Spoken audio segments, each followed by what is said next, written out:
As doenças psiquiátricas são entidades complexas cuja gênese envolve inúmeras substâncias, disfunções neurofisiológicas diversas e suscetibilidade genética, de forma que o indivíduo não herda a doença psiquiátrica no sentido mendeliano, no sentido de uma hereditariedade.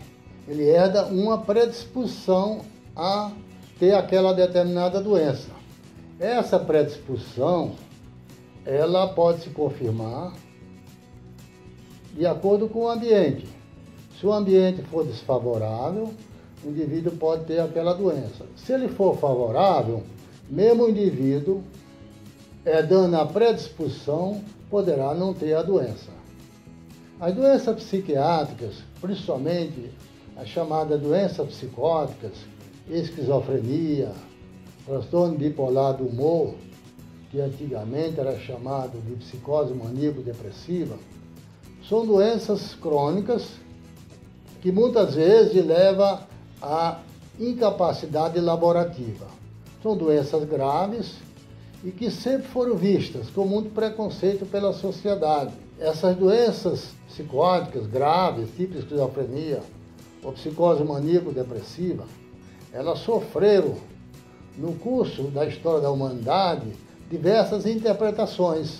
No começo do cristianismo, com a dissolução do Império Romano e a dissolução das chamadas instituições sociais, esses doentes eram vistos com uma certa caridade, mas não existia tratamento. O tratamento era canto, rezas, exorcismo pela fé, mas não existia tratamento específico para as chamadas doenças mentais, principalmente as psicoses, porque as psicoses são doenças que assustam, porque muitas vezes o indivíduo tem um comportamento grosseiro, um comportamento furioso, e perde o contato com a realidade, e as pessoas geralmente têm muito preconceito. Até hoje existe preconceito contra as chamadas doenças psiquiátricas graves, tipo esquizofrenia e psicose maníaco-depressiva. Na Idade Média, principalmente no período da Inquisição, essas doenças graves, tipo psicóticas, foram consideradas possessões demoníacas. O indivíduo era um possuído pelo demônio, tinha se afastado da fé e, portanto, eram doentes que eram tratados muitas vezes de uma forma punitiva.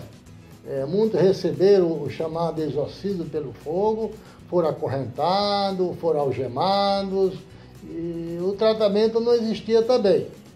Posteriormente, 100 anos antes da Revolução Francesa, as doenças mentais graves, esquizofrenia, psicose maníaco-depressiva, esses doentes eram considerados com desregramento moral. Eles tinham um desregramento moral. E também o tratamento era punitivo. Era algemas, era sangrias, eméticos, isolamento, em asilos. De forma que também, nesta época, 100 anos antes da Revolução Francesa, esses pacientes eram considerados também como tendo um desregramento moral. Consequentemente, a interpretação das doenças mentais tem a ver com o tratamento empregado. Philippe Pinel, após a Revolução Francesa, ao retirar as algemas dos pacientes, dos doentes mentais, dos hospitais psiquiátricos da França, principalmente de La Bicêtre e outros, de La Salpêtrière, esses pacientes passaram a ter um tratamento mais humanizado. Muitos pacientes até aí eram acorrentados, algemados, ficavam em camisa de força e eram isolados. Depois desse gesto de Pinel, esses pacientes receberam um tratamento mais humanizado, mas ficou praticamente nisto, porque não existia medicamento eficaz para esse tipo de doença. Como eu já disse em vídeo anterior, os tratamentos para doenças mentais começaram a partir do século XX, 1924, 1917, através das chamadas terapias de choque ou tratamento chamado biológico. Eu já descrevia em vídeo anterior sobre esse tipo de tratamento, mas hoje eu quero falar mais especificamente da chamada doença psicótica, da esquizofrenia e da psicose maníaco-depressiva. A esquizofrenia é a doença mais grave que existe, é uma doença que existe em torno de 1% da população, em torno de 1% das pessoas pode ter esquizofrenia. É uma doença grave, é uma doença que começa na juventude, na adolescência ou logo após a adolescência. Felipe Pinel descreveu caso de esquizofrenia, que hoje são chamados de esquizofrenia, com o nome de idiotia adquirida. Era um tipo de idiotia, era uma doença que deixava o indivíduo idiota, um indivíduo sem condição nenhuma para exercer uma função laborativa. O Morel, também um psiquiatra francês, chamou isso de demência precoce, porque esses pacientes demenciam precocemente. Com a idade de 16, 17, 20 anos, eles demenciam. É como se tivesse uma doença de Alzheimer. Mas não é realmente, não é uma demência, é em função da doença esquizofrênica, da esquizofrenia, que adquire essa demência precoce. Existem 4 subtipos de esquizofrenia. O primeiro subtipo descrito foi chamado hebefrenia. O hebefrênico é um paciente que adoece na juventude, na adolescência, e geralmente os sintomas eles ficam pueris, regredidos, sem condição nenhuma de executar até as próprias atividades mais simples, de se arrumar, de se vestir. Muitos desenvolvem um embotamento afetivo, muitos desenvolvem maneirismo, perde a capacidade de escrever, de falar. São pacientes mais graves que existem, chamado hebefrênico. Existe uma peça do Shakespeare chamada Ofélia. Ofélia é uma paciente esquizofrênica que nessa peça é descrita então o comportamento de uma paciente esquizofrênica hebefrênica. O outro subtipo é chamado de paranoide, esquizofrênico paranoide. Esses casos já ocorrem numa idade mais avançada. Geralmente o paciente depois de 20, 35 anos, às vezes desenvolve um delírio persecutório. Nesses casos existe alucinação, existe delírio persecutório, delírio de perseguição, e existe transtorno do pensamento. Às vezes o pensamento está pobre, mas o indivíduo é mais delirante, é mais um indivíduo que alucina. Esse delírio ele pode imaginar que está sendo perseguido pela polícia, que alguém quer matá-los, e esses pacientes são também graves, mas não é tão grave quanto o hebefrênico. O hebefrênico é uma doença que depois de 5, 6, 10 anos de doença, o indivíduo está demenciado. Então o paranoide tem um tratamento, muitas vezes, com os antipsicóticos mais atuais, seja o próprio haloperidol, uma dosagem terapêutica, e também os antipsicóticos atípicos, muitas vezes dá um bom resultado, tem um controle medicamentoso. O outro subtipo de esquizofrenia é o chamado esquizofrenia catatônica.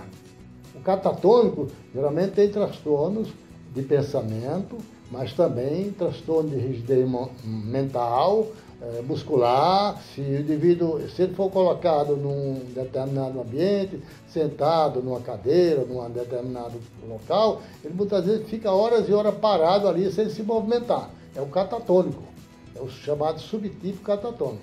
Existe um outro subtipo chamado de simples. Não é porque seja uma doença simples, é porque ocorre geralmente naqueles pacientes que faz retirada social, que não tem contato com a sociedade, muitos videntes, muitos pacientes que moram nas ruas, que vão andar por aí como andarilho, são esquizofrênicos simples. O indivíduo não se veste adequadamente, se veste de qualquer jeito, não se arruma, não tem contato com o social. São pacientes realmente que têm a chamada esquizofrenia simples. São crônicos, não oferecem perigo a ninguém, porque são pacientes que fazem uma retirada social, mas vivem por aí muitas vezes nas ruas. Alguns desenvolvem um certo alcoolismo, outros desenvolvem adição por droga, mas são pacientes que não oferecem muito perigo, a não ser quando eles fazem uma comorbidade, quando desenvolve alcoolismo ou quando passa a usar droga tipo crack. Aí sim, aí pode se tornar perigoso. Bom, então são esses 4 tipos, subtipos de esquizofrenia, o subtipo catatônico, o simples, o paranoide e o hebefrênico. Desses 4 tipos, o mais grave, o que acontece, que aparece mais na juventude, é o chamado hebefrênico, é o caso de Ofélia, né? Bom, além dessa classificação desses 4 subtipos, existe uma outra classificação que divide a esquizofrenia em 2 tipos. A chamada síndrome tipo 1 é a esquizofrenia com sintomas positivos. Naqueles casos em que o paciente, os sintomas mais predominantes são a alucinação, delírio de perseguição e as alucinações, sejam elas auditivas ou visuais. Geralmente tem transtorno de pensamento, esse tipo de paciente.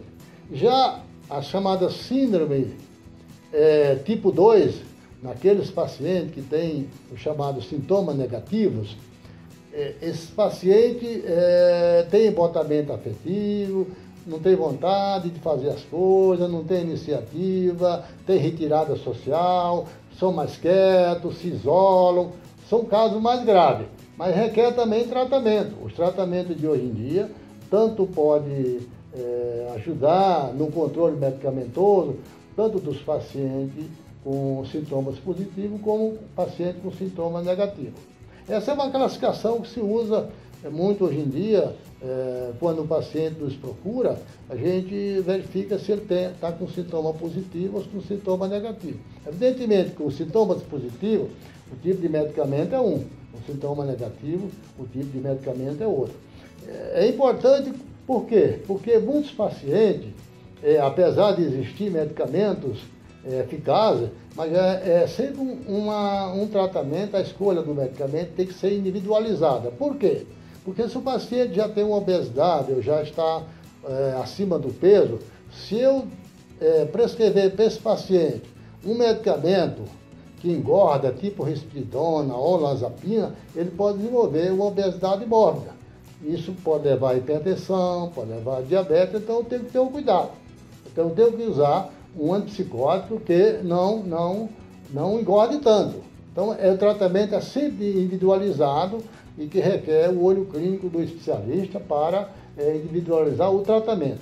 O tratamento dos doentes mentais graves, esquizofrenia, transtorno do humor, além do medicamentoso, principalmente no caso da esquizofrenia, é preciso se fazer inserção social. Tirar o paciente dos sintomas não é tão difícil. Controlar os pacientes com medicamento não é tão difícil. O que é mais difícil é que ele volte a ter uma inserção social. Porque quando o indivíduo desencadeia um surto psicótico, ele geralmente perde aqueles laços sociais, perde os laços familiares. Então voltar, fazer com que ele volte a ter uma inserção social, a ter uma vida social, a voltar a ter uma vida laborativa, isso é muito importante. Então o tratamento não se resume apenas no medicamento. É importante a psicoterapia, as chamadas oficinas terapêuticas. Muitas vezes é muito importante uma oficina terapêutica, que o paciente possa desenvolver uma atividade laborativa, uma atividade que ele possa ter uma atividade esportiva, qualquer coisa que ajude na chamada inserção social. É muito importante a segunda fase do tratamento, que eu chamo de inserção social. Então, na esquizofrenia, esse é o que eu gostaria de dizer nesse momento. Mas existe outra doença muito grave, o chamado transtorno bipolar do humor, que existe atualmente a classificação é transtorno bipolar do humor tipo 1 e tipo 2. O tipo 1 é quando a mania cruza com depressão. E o tipo 2 é quando a depressão cruza com hipomania. O tipo 1, chamado transtorno bipolar do humor tipo 1, antigamente chamava psicose maníaco-depressiva.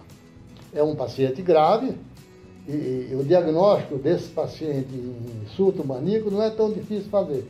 São pacientes que chegam no consultório, muito alegres, muito felizes, logo rico, falando, com camisa vistosa, às vezes com óculos escuro, dizendo que não tem doença, que ele está bem, está ótimo, é a família que acha que ele está doente, mas ele mesmo não tem doença nenhuma. Geralmente esse paciente tem surto maníaco. Então o tratamento, hoje em dia, é muito fácil de se fazer, o controle disso é muito fácil. Antigamente se fazia mais com medicação injetável, mas atualmente não há tanta necessidade. Mas esse paciente, depois do surto maníaco, ou de uma fase maníaca, muitos deles desenvolvem a fase depressiva. Nesses casos já é mais grave. Na fase depressiva, muitos suicidam. O risco de suicídio em paciente bipolar é de 20%. Muitos pacientes requerem um tratamento, um controle medicamentoso. No caso de depressão bipolar ou de transtorno bipolar do humor, que existe a fase maníaca e a fase depressiva, a gente tem que fazer uma prevenção. A melhor prevenção para o transtorno bipolar do humor, com oscilação entre mania e depressão, é o carbonato de lítio, considerado padrão ouro, para a mania, e a lamotrigina, para prevenir as depressões. Então, a combinação desses dois medicamentos ajuda bastante. É importante se dizer que as doenças mentais, principalmente tipo esquizofrenia, e a doença mental, tipo transtorno bipolar do humor, são doenças neurodegenerativas. Elas promovem dano neural e que esse paciente, logo no primeiro surto, deve receber tratamento adequado para que ele não fique cronicamente tendo surto. Cada surto que ele tem, ele pode perder neurônio. Então, depois de anos e anos de surto, de não tratamento adequado, ele entra no processo de demenciação. De forma que o tratamento é importante logo no primeiro surto, porque são doenças neurodegenerativas, essas mais graves, as psicoses. Existe uma doença psicótica, eu gostaria de destacar, chamada paranoia. A paranoia não é um tipo de esquizofrenia. Então, a esquizofrenia, como eu disse, são esses 4 subtipos. O transtorno bipolar do humor tem o transtorno tipo 1 e tipo 2. O tipo 1, como já disse, foi chamado na antiguidade de psicose maníaca depressiva. Mas a paranoia é uma doença em que o indivíduo só tem um delírio. O restante da personalidade está intacta. Ele tem um delírio. O delírio muitas vezes de perseguição, que está sendo seguido, mas ele está orientado, ele sabe o dia do mês, ele sabe o ano, ele não tem nenhuma alteração em outras funções mentais, só tem um delírio sistematizado. Essa doença chama-se paranoia. Segundo Freud, o paranoico é um indivíduo que tem uma homossexualidade latente. O Freud tem um livro onde ele descreveu um caso chamado caso Xeredi. O caso Xeredi é clássico em psicanálise, porque foi um paciente que era um juiz, foi presidente da Corte de Justiça da Baviera, e ele desenvolveu uma paranoia e, ele próprio escreveu um livro sobre a doença dele, mostrando como é que era a doença dele. Através desse livro, Freud estudou esse livro e escreveu um caso chamado o caso Xeredi. E chegou à conclusão que geralmente os paranoicos têm uma homossexualidade latente, que era o caso do Xeredi. De forma que essas são as doenças mentais mais graves.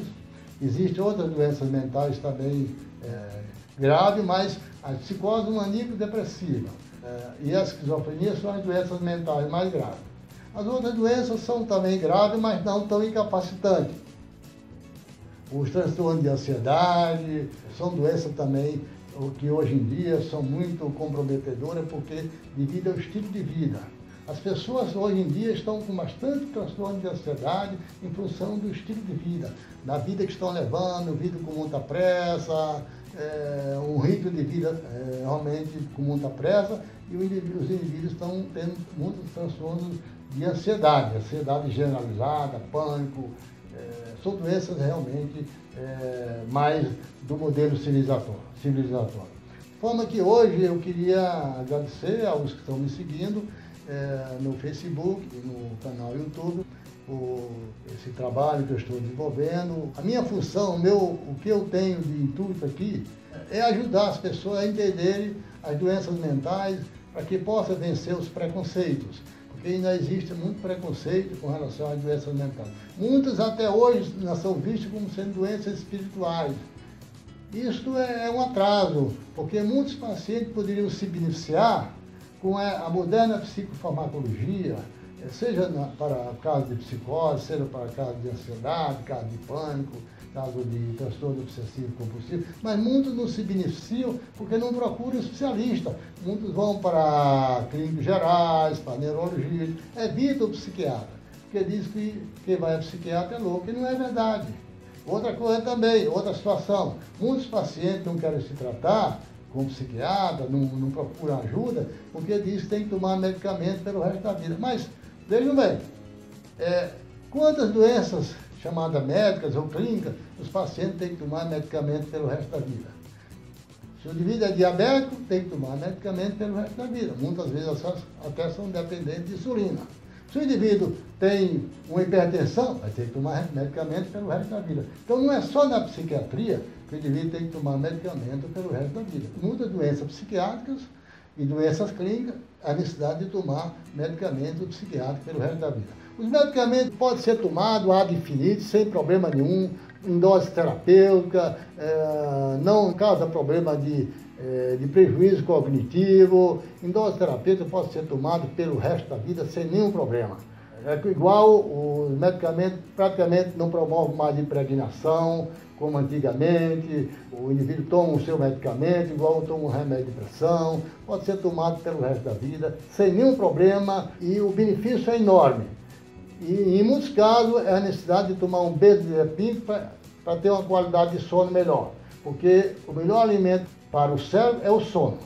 E por hoje é só, e muito obrigado a todos que estão me seguindo.